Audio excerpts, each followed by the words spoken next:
আচ্ছা শরীফ, তুই আজ জানো যে প্রশ্ন করবি, আমি তোর এই প্রশ্নের উত্তর দিমু। আচ্ছা তোরে কি প্রশ্ন করম যা।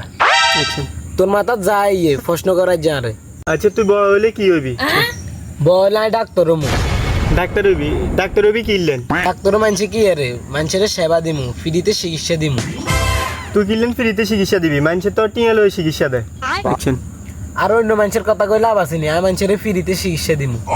তুই কিনলেন চিকিৎসা দিবি, মানুষের তো চিকিৎসা লই ভালো হইব, তো মানুষ আল্লাহ দোয়া করবো। তোর কাছে কিনলেন চিকিৎসা লেন যাবো। বাংলাদেশে কি আর ডাক্তার নাইনি? এমনি চাইর ওষুধ কিনলেন। কি রে তুই কথা হেসাস কিনলে, অন্য কোনো প্রশ্ন থাকলে ক। অন্য প্রশ্ন কিনলেন করমু? আয় যে হুন্ডা অ্যাক্সিডেন্ট করছি, হাইলে আর এটা চিকিৎসা করে দে। তাইলে আমি মনে করমু তুই বড় হইলে ডাক্তার হইতে পারবি। বেটা এসব ছোট মোটো কাজ করবো নি, আমি বড় অ্যাক্সিডেন্ট হইলে আমি এসব কাজ করবো।